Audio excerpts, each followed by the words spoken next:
네, 우리는 계속해서 고린도 전서를 살펴보고 있습니다. 앞서서 고린도 지역의 어떤 배경과 문화, 또 분위기에 대해서 살펴본 바가 있었죠. 고린도 지역은 지리적인 이점이 굉장히 큰 곳이었습니다. 그래서 교통의 요지였고 무역의 중심지였습니다. 그래서 굉장히 무역이 발전한 곳이었죠. 또 올림픽과 더불어 이스트무스 경기라는 큰 경기가 열리는 곳이어서 정말 그 경기가 열릴 때면 여기저기에서 사람들이 많이 몰려드는 곳이었습니다. 이 몰려든 많은 사람들을 상대로 하는 상업 또한 굉장히 활발하게 이루어졌던 곳이죠. 도시에는 성공의 기회를 잡기 위해서 각지에서 모여든 사람들로 인산인해를 이루었습니다. 성공과 자기 과시를 위한 경쟁과 열기는 점점 더 거세어져 가기만 했습니다. 이런 분위기에 편승해서 고린도에는 성공이 전부다라고 여기는 승리주의의 어떤 그런 사조가 팽배하였습니다. 과정이 어떻든 승리하기만 하면 그것이 최고다라고 여기는 분위기가 강했던 것이죠. 또 지혜와 지식, 자유를 최고의 가치로 여기면서 그런 지혜와 지식이 있기 때문에 나는 무엇을 하든 가능하다라는 어떤 그런 슬로건을 걸고 남이야 어떻든 내가 하고 싶은 대로 모든 것을 할 수 있다라는 생각이 가득한 곳이었습니다. 고린도 교회 성도들은 이런 고린도의 문화의 특징을 교회 안으로도 그대로 들고 들어왔습니다. 자신을 과시하기 위한 것과 어떤 자신의 평판에 대한 애착과 열망을 그대로 교회 안으로 끌고 들어온 것이죠. 이런 배경 때문인지 고린도 교회에는 정말로 많은 문제와 갈등들이 있었습니다. 과시하길 좋아하고 또 승리하는 것, 성공하는 것을 최고의 가치로 여겼던 고린도 지역의 이 정서와 맞물려서 고린도 교회 성도들은 특히 방언을 말하는 것을 좀 되게 사모했고 그렇게 방언을 말하는 사람을 특별한 지위가 있는 사람으로 여겼던 것 같습니다. 너도 나도 방언을 말하기를 사모했을 것입니다. 이런 분위기 가운데 방언을 못하는 사람은 어땠을까요? 상대적으로 좀 박탈감을 많이 느꼈겠죠. 괴로웠을 것입니다. 이런 마음은 점점 더 커져만 갔던 것 같습니다. 방언의 은사를 받은 사람들을 바라보면서 시기하고 미워하기까지 이른 것이죠. 반대로 은사를 받은 사람은 자신의 은사를 자랑하고 또 과시하는 데 바빴습니다. 오히려 은사를 받지 못한 자들을 무시하고 멸시했던 것이죠. 이러니 교회가 어떻게 되었겠습니까? 점점 은사들을 사용하고 드러냄이 과열되었을 것입니다. 경쟁의 분위기에서 이렇게 은사를 과시하니 예배가 제대로 될 리가 없었겠죠. 여기저기 알아들을 수 없는 방언의 소리는 점점 더 커져갔을 것이고 예배는 혼란의 도가니로 점점 깊이 빠져들었을 것입니다. 바울은 고린도 교회의 이런 갈등과 혼란, 무질서를 바로 잡아야 할 필요를 느꼈습니다. 바울은 은사는 성령님께서 저마다 개인에게 다르게, 개인에게 맞게 주시는 것이라고 말합니다. 그리고 분명하게 하는 것은 이러한 은사는 모두 자기 자신을 위한 것이 아니라 교회의 공동체를 유익하게 하기 위함이다라고 분명히 밝히고 있습니다. 우리 고린도전서 12장 4절에서 7절을 함께 읽어보겠습니다. 시작.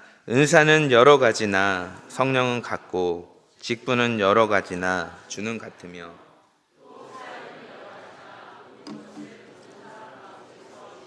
하나님은 같으니 각 사람에게 성령을 나타내심은 유익하게 하려 하심이라. 아멘. 바울은 분명하게 밝히고 있죠. 성령께서 주시는 은사가 이 교회를 세우기 위함임을 좀 이렇게 분명하게 밝혔습니다. 그리고 이 은사를 다루는 12장의 마지막 절을요, 이렇게 소개하는데요. 함께 31절, 12장 31절 읽어보겠습니다. 시작. 너희는 더욱 큰 은사를 사모하라. 내가 또한 가장 좋은 길을 너희에게 보이리라. 아멘. 바울은 여러 가지 은사의 문제로 갈등을 겪고 있는 고린도 교회 성도들에게 더 큰 은사를 사모하라고 말합니다. 마치 이 은사들 가운데서 가장 좋고 가장 뛰어난, 가장 큰 그런 은사가 있는 듯한 뉘앙스를 풍기고 있습니다. 그러면서 가장 좋은 것, 그것이 무엇인지 내가 보여주겠다라고 말합니다. 바울은 은사들 가운데 가장 좋은 것, 최고의 은사가 있는데 그걸 내가 알고 있다라고 지금 말하고 있는 것 같습니다. 그리고 나서 비로소 13장이 시작이 됩니다. 그리고 13장에서 그것을 말한 후에 14장 1절을 이렇게 시작합니다. 우리 14장 1절 한번 같이 읽도록 하겠습니다. 사랑을 추구하며 사모하되 특별히 예언을 하려고 하라. 좀 감이 오시나요? 바울이 말하는 가장 훌륭하고 좋은 은사는 바로 사랑입니다. 사랑은 교회가 서가는데 필수적인 요소입니다. 사랑이 전제되지 않은 은사는 아무런 가치가 없고 유익이 없다라고 말합니다. 은사가 될 수 있는 근본적인 전제는 바로 이 사랑 위에서 행해져야 한다라는 것을 바울은 13장에서 이야기하고 있는 것입니다. 바울은 사랑을 최종 목표로 삼으라고 호소하면서 이 14장을 또 시작합니다. 고린도 교회 성도들이 추구해야 할 더 큰 은사는 기존의 다른 어떤 은사들을 뛰어넘는 또 다른 은사가 아니라 사실은 그 모든 은사들에게 진실함과 생명을 불어넣고 그것들로 하여금 참된 은사가 되게 하는 사랑을 말하고 있습니다. 사랑, 참 익숙하고도 어려운 말 같습니다.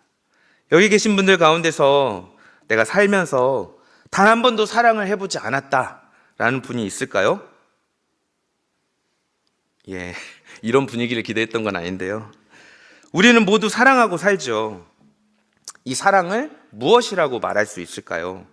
사랑에는 정말 많은 모양이 있는 것 같습니다. 부모와 자식 간의 사랑도 사랑이라고 하고요.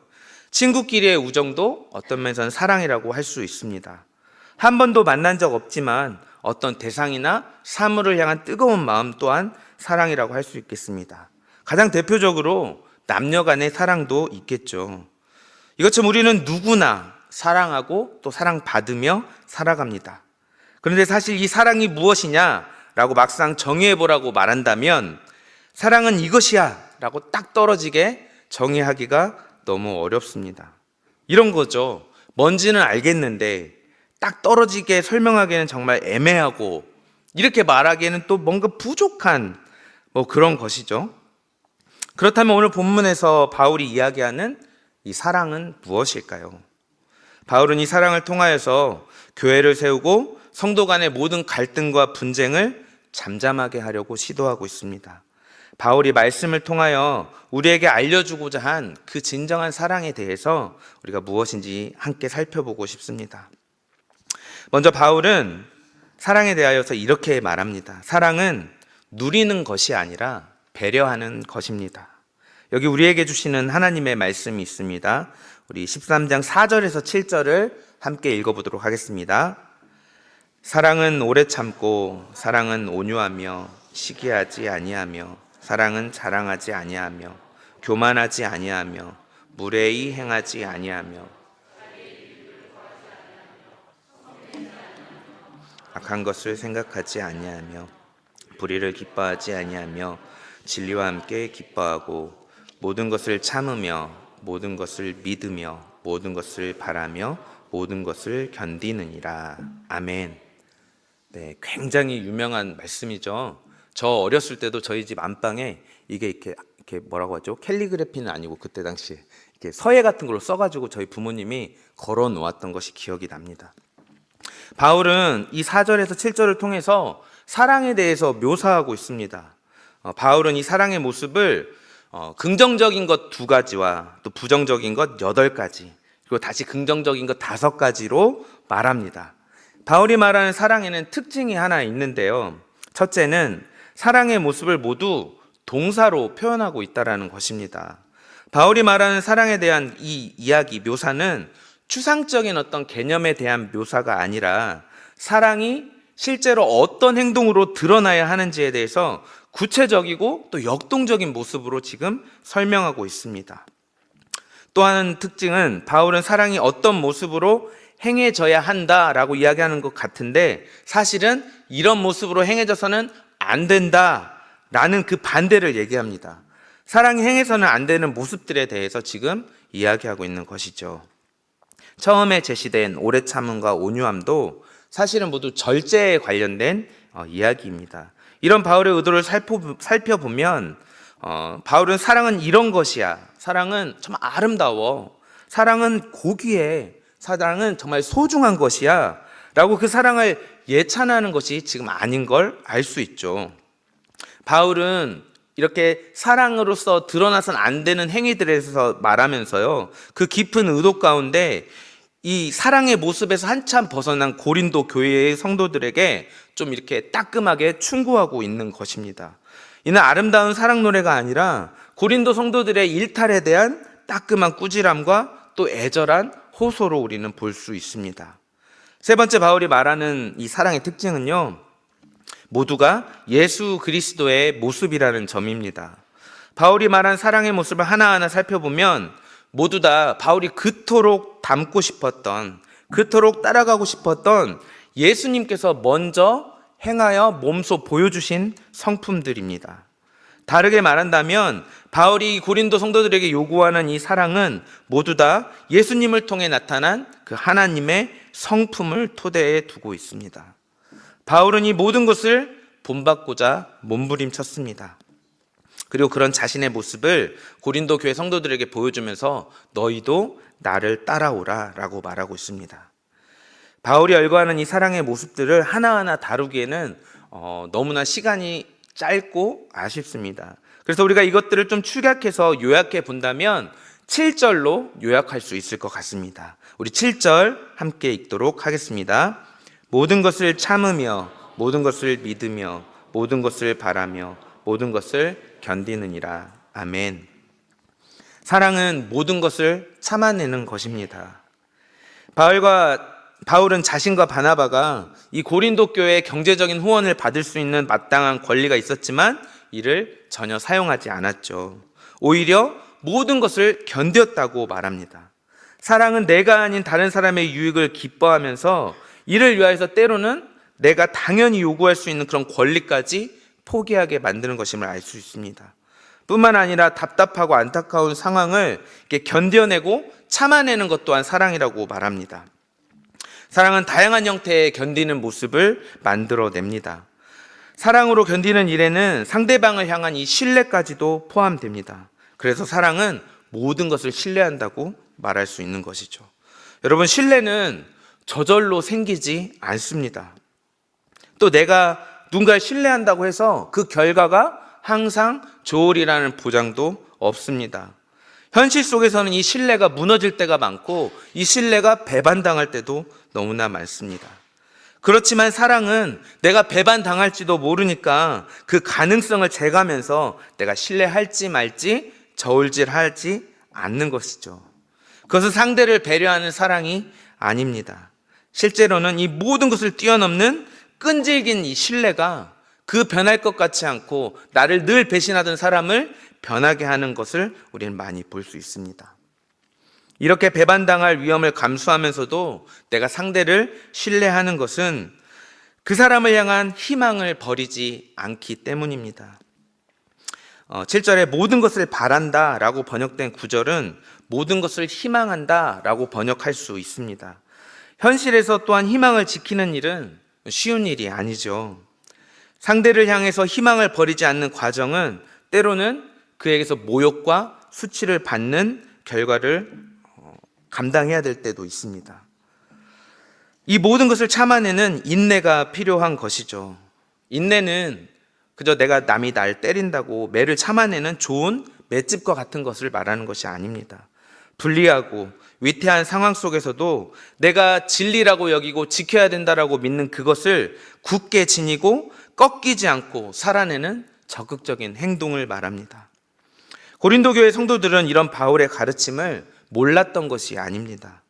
성도들이 잘 아는 이런 사랑이 지금 은사를 둘러싼 갈등의 상황에서 발휘되어야 하는데 그렇지 못한 상황들을 바울은 지금 일러주고 있는 것이죠.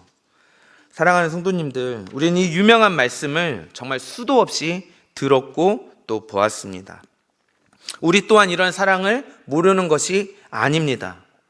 바울이 고린도 교회 성도들에게 요구했던 것처럼 2000년이 지난 지금 우리에게도 여전히 그리스도인이라면 이런 사랑을 해야 한다라며 동일한 것을 요구해 오고 있습니다. 사랑은 내가 행복하고 즐겁고 만족스러움을 누리는 것이 아닙니다. 물론 이전에도 그랬고 지금도 그렇지만 우리에게는 사랑을 하고 사랑을 받을 자유가 있습니다. 개개인의 취향과 선택을 존중하는 이런 것을 중요하게 여기는 이 시대에는 내가 행복하고 내 권리를 찾고 자유를 누리는 것이 나를 사랑하는 것이라고 세상은 이야기합니다. 그렇지만 바울은 지금 여기에서 그런 사랑을 이야기하고 있지 않죠. 바울이 말하는 것은 배려입니다.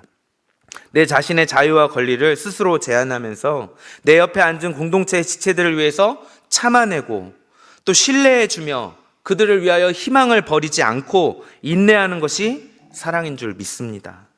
이는 저절로 되어지는 것은 또한 아닙니다. 우리가 이렇게 사랑을 행하기까지 주님의 도우심을 구하며 처절하게 몸부림을 쳐야 하는 그런 일들을 감당해야 합니다. 이런 결심으로 우리 옆에 앉아 계신 성도님들, 우리의 공동체된 성도님들을 서로 존중하고 배려하는 진정한 사랑이 넘치는 저와 여러분, 또 우리 교회 공동체가 되면 좋겠습니다. 두 번째 바울이 말하는 사랑은 영원한 것을 소망하는 것입니다. 여기 우리에게 주시는 하나님의 말씀이 있습니다. 13장 8절 함께 읽도록 하겠습니다. 사랑은 언제까지나 패하리라. 아멘. 바울은 이어서 이 사랑의 영원함에 대하여서 이야기합니다. 사랑은 영원히 지속될 것이지만 예언이나 방언, 지식 같은 이런 것들은 일시적으로만 존재하는 것입니다. 8절에 떨어지다라는 단어는 그 시효가 다하여 존재가 없어진다라는 뜻을 가지고 있습니다. 당시 그리스 철학에서는 인간은 영원한 우주에서 그 모습을 달리하고 변화를 거듭하면서 불멸하는 영혼을 소유한다라고 믿고 있었습니다. 그러나 바울은 분명하게 밝힙니다. 그리스도인들은 언젠가 정해진 마지막을 향하여 나아가는 존재입니다. 이 마지막은 우리가 잘 아는 예수 그리스도의 재림을 의미합니다. 그때는 몸의 부활, 하나님 나라의 진정한 도래, 영생 등으로 묘사되는 그 구원이 완성되는 시간을 말합니다. 바울은 이 미래의 의미를 다시금 우리에게 되새겨주고 있습니다. 우리의 삶에서 사랑은 결코 어느 때든지 떨어지지 않을 것입니다. 현재의 시간뿐만 아니라 장차 다가올 미래에서도 그 가치만큼은 영원히 사라지지 않는다는 말입니다. 반면에 지금 고린도 교회 성도들이 중요하게 여기고 있던 그 은사들은 사랑과 같지 않지요. 그것들은 한시적이거나 임시적인 역할이라는 것입니다. 그런데도 성도들은 사랑이 빠진 이 은사들 그것 자체로 정말 사랑만큼 귀중한 것으로 여기고 교회의 유익보다는 경쟁적으로 나를 과시하는 욕망의 수단으로 사용하고 있는 것이죠. 그러나 마지막 때가 오면 이것들은 무용해질 것입니다. 고린도 교회 성도들이 이 은사들을 굉장히 특별하고 소중하게 여겼던 이유가 있습니다. 왜냐하면 우리는 영혼에 대해서 모르는 것이 너무나 많았기 때문입니다. 모든 비밀과 모든 지식을 가졌다는 이 바울의 말은 과장법을 사용하는 것이죠. 우리 수준에서는 그랬다는 것이지 하나님에 관해서, 영혼에 관해서, 궁극적인 진리에 대해서 모든 것을 다 안다는 것은 아닙니다. 아는 것이 별로 없는 우리에게 이 모든 은사들은 소중한 것입니다. 그래서 고린도 교회 성도들이 그렇게 은사에 집착하였던 것입니다. 바울은 이것을 아이와 거울에 빗대어 우리에게 말하고 있습니다. 우리는 모두 어린아이 시절을 지나왔죠. 어린 날을 기억하면 내가 대체 왜 그랬을까 좀 이렇게 부끄러울 때가 많죠. 그러나 아이들은 그것을 지금 모르죠. 모르니까 그렇게 부끄러운 짓을 하는 거죠. 아이들은 자기 수준만큼 말하고 생각하고 행동합니다. 그런 아이가 어른이 되면 말투도 달라지고 생각도 달라지고 행동도 달라집니다. 누구라도 성장하여 어른이 된 후에는 다시 아이처럼 그렇게 말하고 생각하고 행동하는 사람은 없습니다. 바울은 이를 빗대어서 자신은 어린 시절의 모든 행태를 버렸다라고 이야기합니다. 아이들의 말투와 생각, 행동이 귀엽고 사랑스럽지만 그것은 아직 어른이 되기 전에 부족하고 부분적인 모습일 뿐입니다. 은사 또한 마찬가지입니다. 지금은 이것이 정말 소중하고 귀한 것이지만 정작 우리가 기대하는 마지막의 그날이 오면 그 모든 것은 더 이상 필요하지 않게 됩니다. 바울은 이것을 미리 알고 있었던 것이죠. 이렇게 잠시 사용되다가 사라질 것 때문에 사랑이라는 더 귀한 가치, 그 귀한 것을 잃게 된다면 이것이 얼마나 어리석은 일인지 그는 알았던 것입니다. 거울 또한 마찬가지입니다. 바울은 이 거울을 통해서 희미하게 본다라고 이야기하고 있는데요. 이를 해석할 때 많은 사람들이 이 당시의 거울의 상태를 좀 보았던 것 같아요. 당시라면 1세기니까 기술이 발달하지 않았던 때니까 정교하지 않은 기술로 만든 그런 녹슨 청동 거울로 자신을 보는 것이라고 이제 생각하긴 하는데요. 이건 조금 더 생각해 보아야 합니다. 증거 같지는 않지만 어느 자료에 의하면 당시 고린도 지역에서 만들어진 거울은요, 우수한 거울이라고 정평이 나 있었다고 합니다. 희미하게 라고 번역된 이 표현은 아이니그마라는 헬라어인데요. 이 단어는 다른 뜻으로 수수께끼라는 뜻을 갖고 있습니다. 즉 수수께끼 같이 풀기 어렵고 이해하기 어렵다라는 뜻으로 번역하는 것이 조금 더 합리적인 것 같습니다. 직접 보지 않고 무언가를 통하여서 보는 것이 직접 보는 것보다는 좀 이해하기 어렵거나 온전히 볼 수 없다라는 것을 이야기하는 것 같습니다. 구약에 보면 하나님은 늘 환상이나 꿈을 통하여서 자신을 계시하셨습니다. 그러나 하나님은 모세에게만큼은 자신의 얼굴을 보여주시며 말씀하실 때가 있었습니다. 이와 같이 하나님은 하나님이 작정하신 그때에 하나님의 얼굴을 직접 보여주시며 우리에게 온전함에 대하여 계시하여 주실 것입니다. 바울은 이렇게 부분으로 가려진 현재를 온전히 얼굴과 얼굴을 대면할 미래의 관점에서 지금 바라보고 있는 것입니다. 그때의 관점에서 본다면 예언이나 방언, 지식들 같은 은사들은 곧 현재의 부족한 지식과 경험을 매개하는 임시 방편일 뿐이라는 것이죠. 물론 이것들이 현재에는 굉장히 소중한 은사들이기 때문에 계속해서 우리는 소망을 가지고 이것들을 추구해야 합니다. 하지만 한 가지 분명하게 기억해야 할 것은 이것이 궁극적인 진리는 아니라는 것입니다. 은사들은 부분적인 것을 채워주고 하나님을 알게 해주는 좋은 수단임에는 분명합니다. 그럼에도 우리가 놓치지 말아야 할 것은 이 현재의 삶과 미래의 영광을 연결해 주는 것은 은사가 아니라 사랑이라는 것입니다. 사랑하는 성도님들, 교회의 2000년의 역사를 살펴보면요, 이 교회 안에 정말 수많은 싸움과 분열이 있었습니다. 이 싸움에는 정말 끝까지 지켜내야 할, 우리가 고수해야 할 신앙의 진리들을 두고 벌인 싸움도 있었지만 전혀 그렇지 않은 것, 중요하지 않은 것 때문에 목숨을 걸고 싸우던 때도 있었습니다. 예를 들면 이런 거죠. 교회 안에서 악기를 사용해야 할 것인가 말 것인가, 아니면 교회 안에 성상이나 성화를 허용할 것인가 말 것인가, 이런 것들이죠. 이거는 진리와는 전혀 상관없는 것이지만 정말 교회의 역사를 보면 이것 때문에 정말 수많은 사람들이 목숨을 잃기도 하고 고난을 당하였던 것들을 우리는 볼 수 있습니다. 너무 안타까운 사실이죠. 그러나 교회 안에는 여전히 선한 것들이 많이 있습니다. 여러 선한 사역을 통해서 우리는 하나님의 사랑을 세상에 전하고 있습니다. 선한 일을 함에 있어서 우리가 중요하게 여기는 것은 무엇일까요? 그것은 하나님의 사랑을 전달하는 것이죠. 그 선한 일이 목적은 아니라는 것입니다. 이를 위하여서 우리는 앞서 살펴본 것처럼 바울이 묘사했던 그런 사랑의 모습들을 가지고 그 하나님의 사랑을 전달해야 하는 것일 줄 믿습니다. 그런데 실상은 그렇지 않죠. 교회 안에서도 선한 일을 행하면서도 나와 생각이 다르다고 편을 가르고, 내가 추구하는 것과 다르다고 갈등하고, 뿐만 아니라 우리는 효율과 효과를 따지기를 좋아하죠. 그것이 얼마나 효율을 냈어, 그것이 얼마나 효과적이었어. 또 우리는 때로는 우리의 사역의 규모와 양을 자랑하길 좋아합니다. 보여지게 아름다워 보이고 있어 보이는 것을 성취하기 위해 하나님이 우리의 공동체, 나의 이웃을 사랑하라고 하셨던 것들을 까먹고 오히려 몸된 지체들을 괴롭게 하고 실족해 할 때가 참 많은 것 같습니다. 교회가 사탄의 세력과 싸우다 쪼개지는 일은 애석하게도 거의 보지 못한 것 같습니다. 영원한 것과 상관도 없는 것을 가지고 싸우다 쪼개지는 교회는 너무나도 많지요. 참 아이러니한 현실입니다. 이럴 때 우리는 보이기에 있어 보이고 그럴싸해 보이는 그런 것들을 쫓는 것이 아니라 영원히 붙들어야 할 것이 무엇인지 그것들을 분별해 알아서 그것들을 붙들어야 할 줄 믿습니다.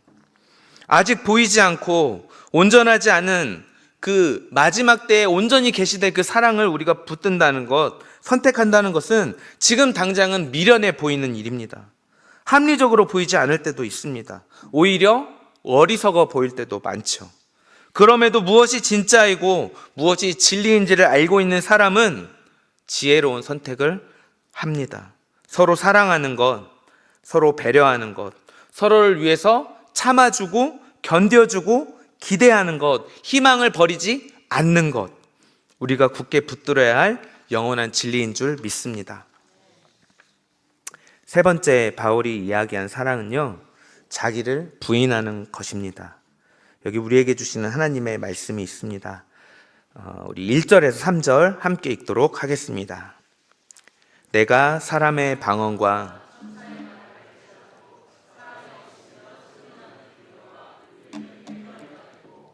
내가 예언하는 능력이 있어 모든 비밀과 모든 지식을 알고 또 산을 옮길 만한 믿음이 있을지라도 사랑 없으면 내가 아무것도 아니요.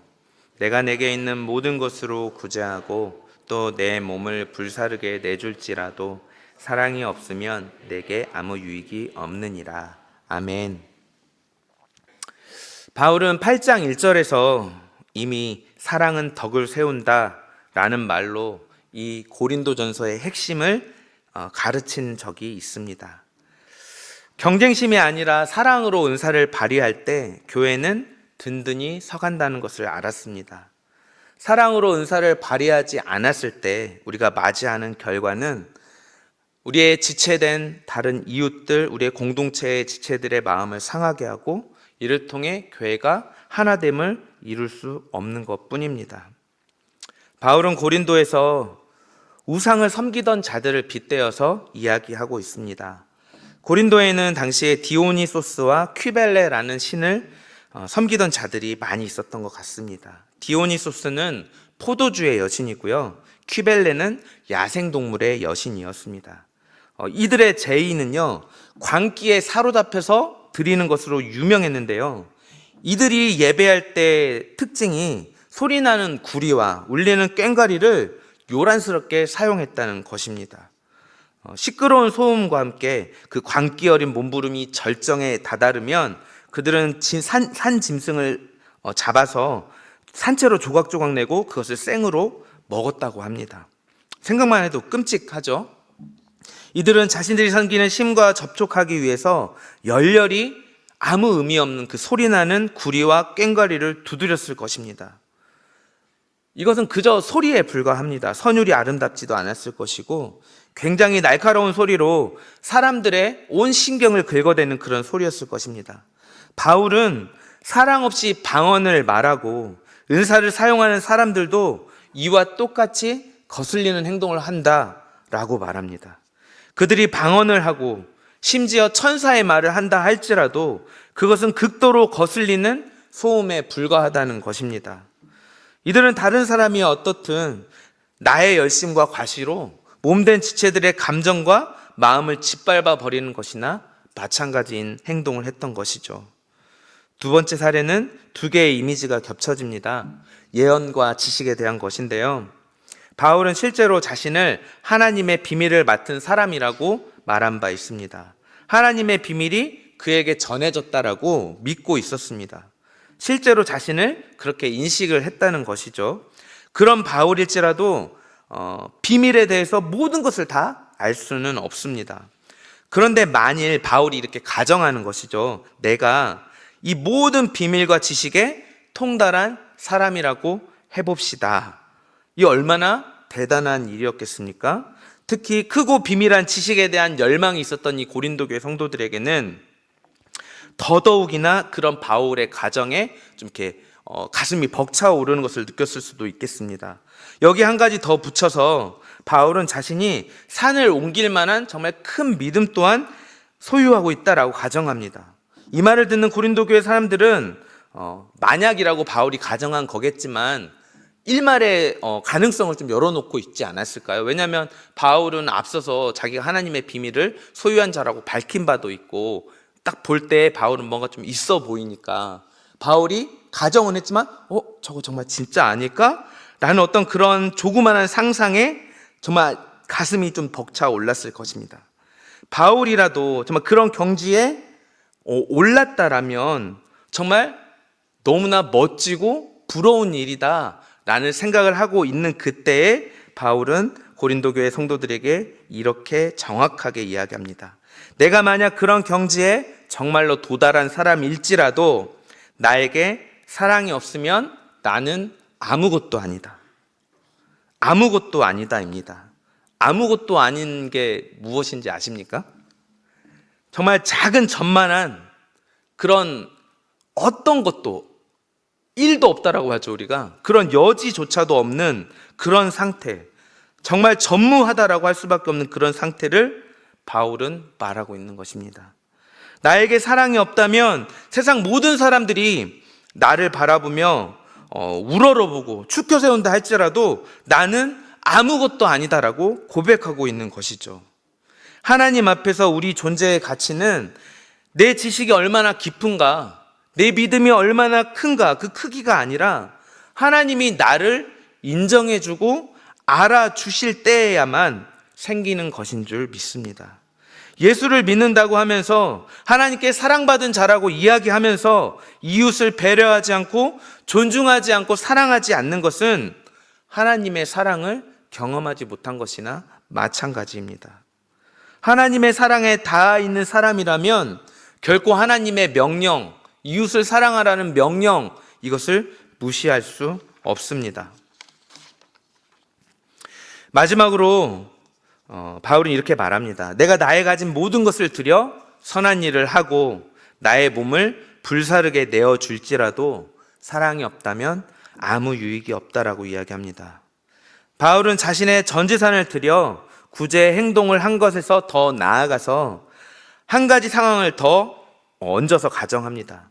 이제는 전 재산도 모자라서 자신의 몸마저 내어준다고 가정하는 것이죠. 예수 그리스도께서 우리를 위하여서 십자가에서 자신을 내어주신 것을 받아들이고 교회의 일원이 되고 성도가 된 고린도 교회 성도들이라면 이 말이 무슨 말인지 더 깊게 다가왔을 것입니다.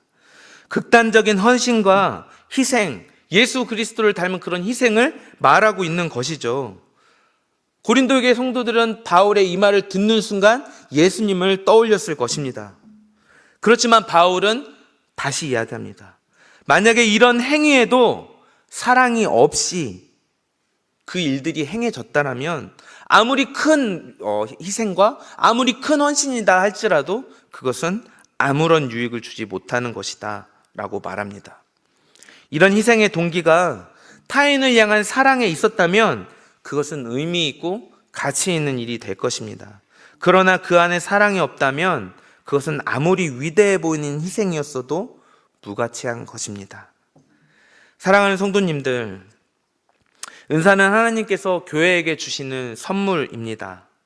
성령님은 특별히 교회의 풍성함을 위하여서 우리 각자에게 맞는 정말 다른 모습의 은사들을 주셨습니다. 이는 한 군데에 어우러져서 우리 교회를 더 든든하게 세워가고 유익하게 합니다. 사랑하는 성도님들, 은사에는 높고 낮음이 없음을 기억하십시다. 하나님께서 우리에게 허락하신 나의 고유한 은사들을 귀히 여기고 사랑으로 교회와 그리스도의 몸된 공동체를 세우는데 그 은사들을 사용하시길 바랍니다. 만일 고린도 교회 성도들처럼 하나님께서 주신 선물을 사용하여서 나를 드러내고 과시하고 또 경쟁하기에 바쁘다면 그것은 선물을 주신 분의 뜻과 목적을 저버리는 것이나 마찬가지입니다. 우리 안에 사랑이 없다면 그 어떤 신령한 것도, 그 어떤 지혜도, 그 어떤 지식도, 그 어떤 믿음도 아무 소용없음을 기억하길 원합니다. 우리는, 그리고 나는 처음부터 아무것도 아니었습니다. 하나님은 그런 아무것도 아닌 나를, 우리를 사망 가운데서 건져내셨습니다. 예수님을 보내셔서 하나님의 백성인 우리가 어떻게 이 세상을 살아가야 하는지를 몸소 보여주셨습니다. 신이었던 그분이 자신의 존재와 하나님으로서 마땅히 받아야 할 모든 영광을 버리고 하나님의 뜻에 순종하셨습니다. 스스로를 부인하는 것이 무엇인지 우리에게 정말 정확하게 보여주신 것이죠. 스스로를 부인하는 것, 이것이 우리에게 보여주신 예수 그리스도의 사랑의 결정인 줄 믿습니다. 사랑하는 성도님들, 우리는 모두 존귀한 자들입니다. 하나님의 은혜로 그렇게 여김을 받았습니다. 이것에는 단 하나의 의심도 없습니다. 그렇지만 우리는 우리를 살리신 그 하나님의 크신 사랑과 자기를 부인하신 예수 그리스도의 사랑을 따라가야 할 줄 믿습니다. 우리에게 아무리 훌륭하고 신령한 은사가 있더라도 그것은 사랑이 없으면 아무것도 아닙니다. 나는 아무것도 아니라는 이 바울의 고백을 기억하며 날마다 나를 부인하고 앞서가신 예수님만 따라가는 저와 여러분 되기를 간절히 바랍니다.